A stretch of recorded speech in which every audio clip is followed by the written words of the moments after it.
All right. Hello, everybody. My name is Stephanie Pereira, and I'm joining you today from Kickstarter HQ in Greenpoint, Brooklyn. I am the Director of Community Education here here at Kickstarter. And I'm excited to introduce you today to Katie Kirsch, who's joining us from California, all the way in Palo Alto, where she's a student, an almost finished student at Stanford. We are together to do one of our Creator Hangouts, which is a live 30-minute chat with creators from our community who are doing remarkable things, and hopefully give you guys, our viewing audience, an opportunity to connect with these folks, learn from their experience. So you can do that live now via the chat. You can send us questions here in Google Hangouts, or you can tweet at us. We'll be tweeting this conversation from @KickstarterTips. So if you have questions you want to tweet back at us during the chat for the next 30 minutes, please do. Otherwise, if you're watching this video after the fact, feel free to comment on the video and we'll definitely be paying attention. So let's dive right in.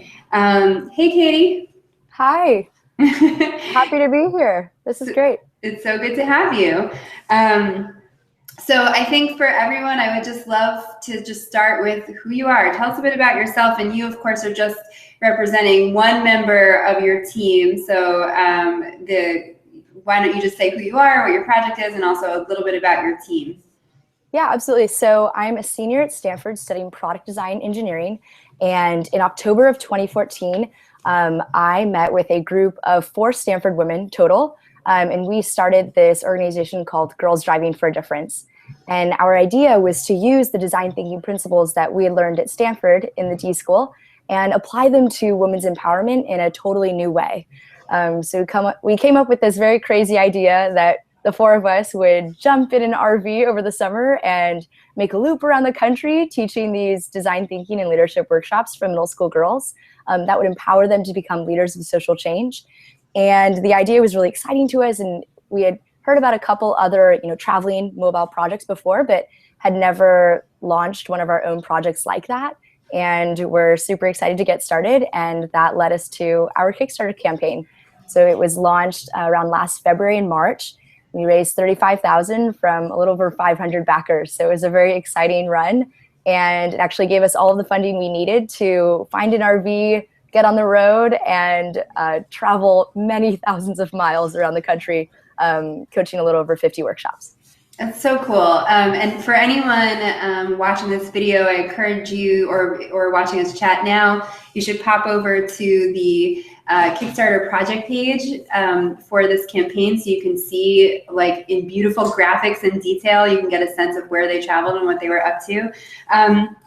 One thing that blew me away when I was looking at your project page, both last year when your campaign was live and more recently, was the incredible amount of work that you had put into it. So it had been clear that you'd been testing the idea and really thinking about it and really sort of developing your story and your identity. So can you tell us a little bit about how much time went on, how much work did you put into preparing for launching your Kickstarter campaign before you actually launched? Yeah, absolutely. So we spent about 3 or 4 months just prototyping our curriculum, the workshop, with girls and communities around the Bay Area to see what worked well, what didn't, so that we could both gather footage of moments where we felt those successes, but also work on things that could be improved, so that by the time we hit the road over the summer, we were definitely prepared and knew exactly what we wanted to do. Yeah. In terms of actually launching the Kickstarter, I would say we spent at least a month just working on the script, getting all the footage we wanted, putting it all together. We ended up using Final Cut Pro to edit all the footage in a way that felt cohesive and fun, and also had a chance to film some of the girls from one of our workshops kind of describing our project, which ended up being the opening of our video.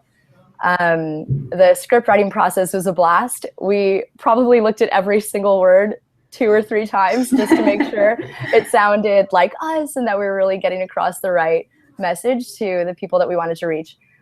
So writing was really fun. I've been a writer since middle and high school, so being able to then apply those writing skills to a Kickstarter project was a really fun experiment. We also did tons of sketching. I actually brought my logbook here. This is like That's a classic awesome. Stanford d.school thing, but you know, we're constantly sketching out different ideas. So this is an example of what it looks like to just be writing out random thoughts that we might have, you know, as we're planning different ways to create the incentives, reach out to the right people, and really make the video a success. That's really cool. I love that. So it sounds like you were, just to clarify for everyone, so it sounds like you were working on the project for a while, for a few months. Did you know as you were working on it that you were going to do a campaign, to like a public campaign in some way, whether it's Kickstarter or elsewhere, to raise money for the idea, or did that come later? Yeah, that's a great question. So when we started running these workshops and had, again, this crazy idea of, oh, we could hit the road and this could happen, you know, it always felt so hypothetical. When we started looking at the actual budget and realized we'd need at least $25,000 to cover things like gas, living expenses, all the materials, getting from point A to point B safely, covering for emergency costs when you're on the road, when you're crossing through 30 states, you know, who knows what's going to happen on the road. So Yeah. you'd be able to cover for those emergencies. And the idea of launching a Kickstarter came to us when we started looking at other actually mobile spaces that had traveled around. We looked at Spark Truck and there was an ice cream truck that went around, and we saw their Kickstarter campaign and we're really excited by the way that they had raised money. It was really lucky, actually, we were able to connect with that truck and ask them questions about their trip and how they had launched their Kickstarter, and that was super helpful for us moving forward. And we really felt that Kickstarter would generate the right kind of momentum and also enough to really get us on the road. Yeah, that's really cool.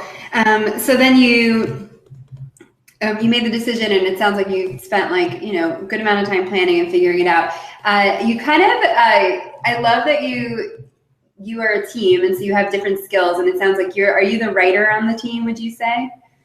I did a bit of the writing. I mean, I would say that most of it is shared. You know, we're always like tag teaming different ideas, and that is also a big part of the design process, is that no one direction is necessarily right. It's much more important to have everyone's voice be heard, and that we're all able to contribute to the creative process.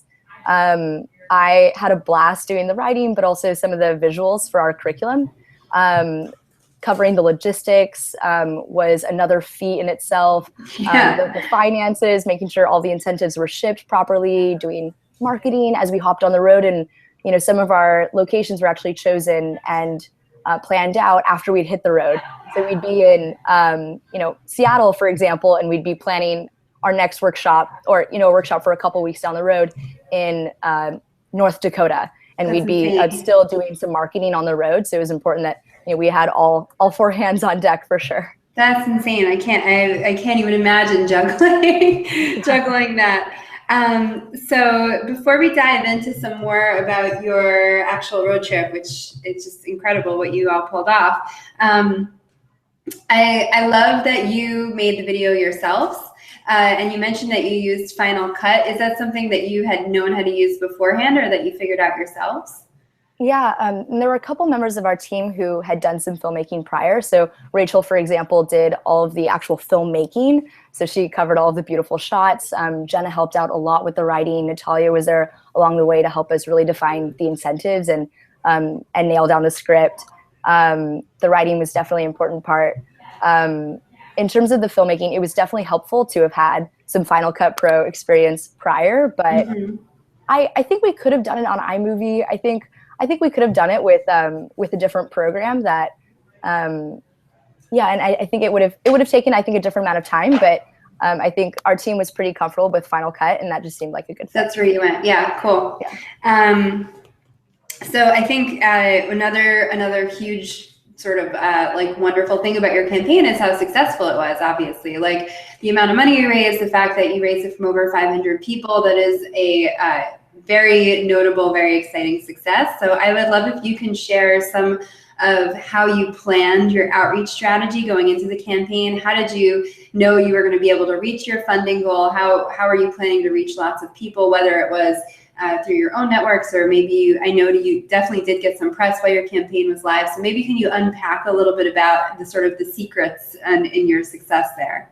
Yeah, absolutely. So when we knew we were going to launch a campaign and had decided on the date and the video was coming together, it was all from there on marketing. It was like, how can we get the word out about this as much as possible, both within our own network at Stanford and in the Bay Area, but also as far as we can, especially, if this is going to be a road trip, the more communities we can reach all over the US, the better. So as you mentioned, there was a little bit of press, which was definitely helpful, fast company leadership, and we had an Idea Futures podcast that was sent out, and those were tremendously helpful for people who were just searching, and if they were able to find it and support, and the timing was right, that was perfect on our end. The rest was, the four of us kind of putting our heads together and saying, okay, I have been a part of this organization that might be connected to here, and I'm connected to even these email lists on campus, which reach 500 students, and that's a lot. So a lot of it was, putting our heads together in that way, and then also thinking about different ways we could make sure our online presence was as high as possible with our website, making sure everything was updated. We had a Facebook event that was really helpful for, we called it a launch party, and we had the time that it would be actually, that it would go live on Kickstarter. The link was all set up. There were a couple images, I think, leading up to the launch date. We, because we were working with middle school girls, we thought it would be fun to put in some of our own old middle school photos in. Yeah. I think that attracted some fun attention. And I think it was also crafting the post in the right way. So it wasn't just, hey, please consider donating. It was like, hey, this is a really exciting project and also means so much to us. Even $10 will really make a difference. Yeah. And then letting them know in advance, what some of the incentives, or giving them, a sneak peek of what some of the incentives might be, to get them excited. That's really cool. You just dropped so much knowledge right there, right? Like the fact that you planned a Facebook event. I know I've seen other creators do it. I don't see it as much anymore. So I'm glad to hear that was successful for you, because I think it is a great idea.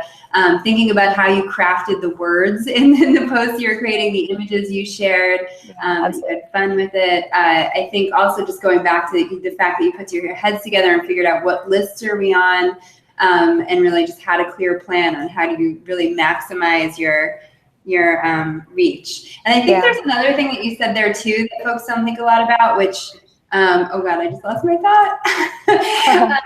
Which is, I don't know, let's skip it and we'll find it again. But I think just in general how it sounds like you were really prepared, which is awesome. So I also would love to hear from you about, you did say that the funds you raised were your only source of funding. Did you have any other in-kind support? Or, I mean, I can't even imagine what it costs to pull something like this off.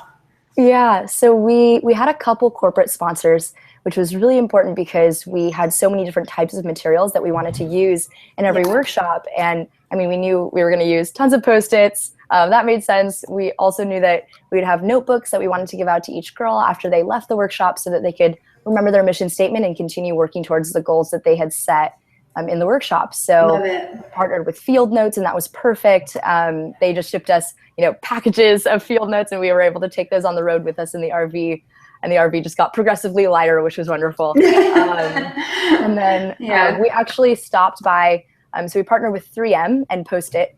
And then we were able to visit their headquarters in Minnesota during our trip. Oh, cool. And actually go into the headquarters and tell them, how excited we were to be using their products. And they had us walk through the product room and, make sure we had everything we needed. They were really wonderful about it. That's really cool. Wait, quick question. Did you have these sponsors, were they people you found before you launched your campaign? Did you find them through the campaign, or where did they come from? How did you connect with them? Yeah, it was a little bit of both. So for example, when we partnered with SAP, and they were able to fund also a great amount of our trip. And but I had worked at SAP 2 years prior, so I already had a couple relationships that I could use to say, hey, thanks so much again for the awesome summer internship. And also there's this project, and they were really excited to be able to contribute. So I'm super grateful for SAP for their support. But there were also a couple, I mentioned like Field Notes, there was the Experience Institute, Draper University. A lot of those corporate sponsors came later after we had launched the Kickstarter, and were able to then drop in the link. Hey, we're also, we're working on this project, and also it's real, here's the Kickstarter link that shows you exactly what we're going to do. We're already trying to raise, funds in these different ways, but your support is also going to be tremendously helpful. And I think that set a really good context for them, just in validating what we were doing and showing them that it was going to happen. We were going to hit the road. especially as we neared the end of our campaign and realized we're gonna exceed the goal, which is great. Yeah. I think that's when a lot of corporate sponsors started nodding their heads and saying, okay, this is definitely going to happen, and I can see it going around the country, and I also want my brand around the country. So it was a good fit. That's really cool. That's great. I know many of the projects that launch on Kickstarter represents just a piece of the overall funding. So I think hearing from you on how you leverage your existing networks or use the campaign to engage even more people is great. All right, so let's talk about the trip itself. I mean, we heard a little bit about it, but tell us about it. And one thing that I found so impressive was how many people you reached. As you know, my background is in education. I've organized a fair number of workshops in my day, and I know it's not easy to identify those organizations and set things up and make sure they're ready for you and they bring you the girls that you need so that you can have the best day possible. So how did you do that? How did you make that work? Yeah, absolutely. So a lot of the connections with different groups were made in two different ways. One way was, we had an organization like a school or an existing Boys and Girls Club or a group like that already had a group of girls that we could work with. So we were able to show up to that space and we're maybe an add-on to their summer camp, for example, or a special feature or workshop, to their normal camp day. Yeah. And that worked out really well. Other times we would partner with a space like a library, a children's center, a museum, or another space like that, and then recruit girls from all around. So we'd created flyers and stuff that we could send out in advance that would be customized to that workshop so that other people could just go and market from there. Set up a bunch of Eventbrites, super helpful. But being on the road was an adventure in itself. I absolutely love my team, and for me it was a huge bonding experience to be able to work alongside them. They're three amazing young women, and I know they're going to do amazing things beyond the Girls Driving for a Difference project. So it was great to be able to spend such intimate friendship time with them when you're working and living with the same people 24/7. Yeah. You talk about everything. You share so many stories from your past and the things you want to do in the future, and I had, every day I just felt super inspired by the women that I was working with, both, on the girls' side for the workshops, but also these like three women that I get to live with for the summer. So I think the team dynamics was a huge part of our trip. Yeah, so I think related to that, you've already you've referred back to them numerous times and sort of the way that you were able to collaborate. You're actually kind of describing almost like a dream collaboration. It sounds like there were no problems at all, no one disagreed. You were just this generative, magical, creative bunch, which one thing that we know is that collaborating can be incredibly fruitful, but we know it can be difficult. So I'm wondering, can you give us advice? Like, how do you get the most out of these kinds of collaborations? Yeah, absolutely. And by no means was it easy. I know. And we definitely hit our bumps on the road. We keep making these driving puns now because we've just after living in an RV, you can't help but make these puns. But I think getting to know each other's leadership styles really well before we hit the road and understanding what everyone's expectations were going into the trip was super important.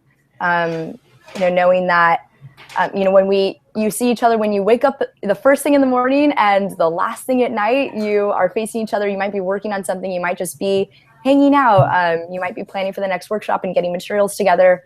Knowing how everyone both works but also lives, was super important. We actually did a prototype RV trip, which is what we called it, where a couple days during last spring break, we were able to jump in the RV in advance with the person who actually owns the RV. Her name is Pam. She's this wonderful woman who's from Southern California. If she's watching, hello, Pam, we love you. But she was great and showed us all of the A's to Z's for how to work the RV. And cool. It was also a great experience for us to be able to do a trial and just see what it was like to live together in an RV for the first time. We learned so much about each other, and that was super helpful for moving forward into the summer and knowing that we're all on the same page. Very cool. Actually, I would love to ask a related question to this too. Again, so many rewards with working with a team. I know when talking to other teams who have run campaigns on Kickstarter before, that keeping each other accountable for the things you say you're going to do, whether it is during the campaign, it's like reaching out to all the people you said you're going to reach out to, or afterwards when you're actually doing the project, and like just doing all the things you need to do to make it happen.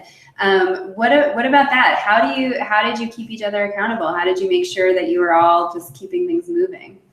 Yeah, honestly, I think, first of all, the fact that we were all Stanford students at the time. Now I'm kind of the last man standing, and the other three of them have graduated beautifully and taken full-time positions in amazing places. But when we were all here as students planning for this trip, because we're all on the same campus, we're all kind of going through the same spaces to eat lunch, to go to class and things like that. We were able to get a lot of work done at sometimes at 8 p.m., sometimes at 9 a.m., sometimes at 2 a.m., and it just completely depended on where we were at with our work.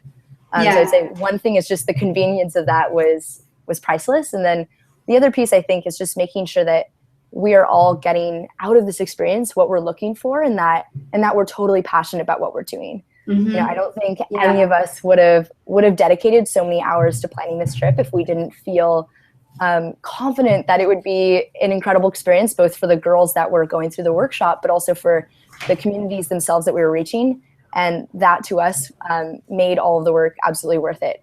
So keeping that end goal in mind and making sure that, we were all tapping directly into the things that we were passionate about, I think drove us forward. Very cool. Very cool. I love that. So real quick, for those of you watching this chat, my name is Stephanie. I'm from Kickstarter. We're talking to Katie Kirsch. She's one of the creators behind the campaign, which was Girls Driving for a Difference. If you have questions for Katie, now is the time to ask. Feel free to drop them here in Google Hangouts, or if you want to tweet at us, at Kickstarter Tips is where we're tweeting. Happy to take your questions. We're going to be wrapping up in 8 minutes, so drop them in soon. Otherwise, Katie, let's continue. So obviously this was a transformative trip. Major bonding happened. I think you said over 1,000 girls were reached. How many? Yeah, it was a little over 1,200. Wow, incredible. You traveled literally all around the country. Really, I can't imagine that you're the same person today that you were before this trip happened. I would love to hear from you how what is the number one thing that's different? What that you see transformed in yourself? Yeah, I think that's a great question. It's something where, leaving the trip, it felt like you leave kind of in a daze because you're like, oh, it's over. I'm going to go back to school. Really? I'm going to go back to Stanford campus and keep taking classes. Shouldn't I be back on the road? And we would have people contact us. Oh, are you going to get back on the road? When's the next road trip? And we'd be like, oh man, we're going to launch another Kickstarter. Maybe. But I think one of the many things that I will take with me from this trip is the kindness and generosity that I found both within my team, as 4 women in an RV, and also from the many families and communities that we worked with throughout the summer. I was first with the communities we met throughout the summer. I was shocked by, in the most amazing way, by how generous they were with their time and their homes, welcoming us into their communities and wanting us to park our RV outside their home and come share a home cooked meal with them and hang out with their middle school daughter and play games with the family. And those little moments of being able to bond with these families just shows you all these amazing cultures that exist right here in the US that we don't usually get to see. We plan a week to travel somewhere, and it's usually to some, I've been wanting to go to this one place forever, and you end up there. But when you do a road trip like this, you see the big places like Chicago and New York City, but you also see the places in between, like the small town in Ohio and the, Athens, Georgia, and places that you don't hear about as much in the news and that have so much unique and beautiful flavor.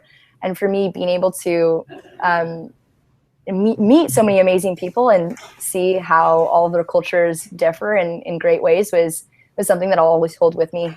Yeah. And with our team, I was consistently impressed by how caring we all were for each other's needs throughout the entire summer. I think this team is incredible in that way, in that we'd be on the road and whoever is driving the RV was always treated as like the queen of the rig is what we would call her. And it was like, that person was hungry. There was someone in the passenger seat spoon feeding them, rice. It was like, if that person was tired or felt like talking about anything, it was like everyone else in the vehicle is moving around the vehicle, like physically, right, to get that person whatever she needs, so that it's the most, like, possibly the most comfortable drive that she can have when you're driving a 27-foot long RV. You hope that people are kind, but I think the kindness that we were able to give each other throughout the trip was just incredible. Driving that RV is definitely a 4-person job, especially there are no U-turns. I mean, if you're backing up, you need like one person looking out the back window, one person in the side window, one person gets out of the RV and rolls down the window so she can say, a little bit to your right, turn the wheel a little bit to your left. And the driver is just, full hands on deck.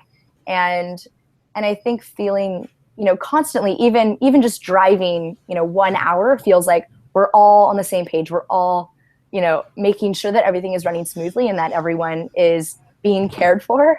And that's great. That's like to me, that's like a metaphor for something you should definitely carry through life with you, right? Who is the queen of the rig, and how is the team taking care of each other? I mean, those are the questions that for every project, every job, right? Yeah, absolutely. And I think the fact that we all switched off in that role too, it's not like we had one driver who was just, you're always going to be, the queen of the rig. It was like everyone took their turn being the one who had the pressure of driving the RV, but all of these, 3 women around her to make sure that everything was going to be okay, was a great part of the journey. Cool. So we have an audience question, and it's actually related to a question I have for you too. Cool. They want to know, it is Lawrence Van Wyck, thank you, Lawrence, wants to know if this is just an experiment or if this will become a business. Is this a thing that will live on? And then that's related to my question, which is, how does the mission and vision of this project live on for you all? I mean, you mentioned that 3 of your team members are now graduated and have full-time jobs. You are still a full-time student. So what is the future of this project for the 4 of you? Yeah, absolutely. So it was a big question that we found ourselves asking, which is, how can we enable our impact to grow and live on past the RV? And the solution, I think, came just a couple months ago. We spent a lot of time in reflection, really thinking about the best way to do this. And I'm now using, the Girls Driving for a Difference project as my capstone in product design at Stanford. So everyone in our class does a graduating project. And I've decided to devote these 2 quarters to really making something happen. And the model that it's been modeled after so far is this Train the Trainers, which is enabling our workshop to be hosted by community leaders and students within their own community, so that they can take our materials and really see what impact they can create with our workshop. So we started, I have a little example of a prototype. We've been classic design student of a prototype we've been working on, but it's a notebook that takes you through our workshop step by step. So it includes a bunch of tips and tricks. It's just like a spiral bound notebook. And we actually just had a team of students run this workshop for their own community, and it was a great success. We were really excited to see them pass around the notebook like it was, it was going to save them, right? And are now developing a toolkit that we can ship out to any community leader who's interested in bringing our design thinking and leadership workshop to a group of girls or boys of their own. And so this is one part of that. And ideally this grows into a movement, where more and more people can be hosting this workshop, and ideally we'll have the time and resources to be creating even more materials. I'm looking at potentially moving to Seattle this summer, leaving the Bay, to actually live near my co-founder Jenna, so that we can continue to jam on some of the work that we were doing. I love it. So we'll see if that happens. I will absolutely keep you posted, but that's where we stand so far right now. That's so cool. So we have probably 30 seconds remaining. Do you have parting words for other Kickstarter creators? This will be the closing sentiment. Yeah, I would say launch a project. I know that sounds commercially, but honestly, I have learned so much through this process. And I've also just left feeling really inspired. I know I want to create even more things and do more entrepreneurial work. And I also feel like I have a network that can support me in doing those things. And that feeling is so priceless, especially as a young woman who is, really trying to start something. Kickstarter for me was tremendously helpful. And I think, whatever age you are, it doesn't have to be perfect. It just needs to get out there, and people are going to be excited about what you're doing if you are excited about what you're doing and know it can have an impact. So That's great. I would leave it with that. That's great. I love it. And then we did get a question that wanted to know if this will go worldwide. I think the best thing, can you just say what the website for Girls Drive for a Difference is? Absolutely. Yeah. And it is so easy. It is www.girlsdrivingforadifference.com. So send us an email. All of our contact information is on that website. I would absolutely love to hear from you. Cool. Thank you. Katie, it's been a pleasure. I loved meeting you in California. I love seeing you again here virtually. Please definitely stay in touch. And for anyone who's viewing this, it's been great having you. We will do a recap of this and continue to talk about Katie and her wonderfulness. So hit us up on @Kickstarter Tips if you want to continue chatting about this at any time. Thank you. Cool. Thank you so much. Bye. Bye.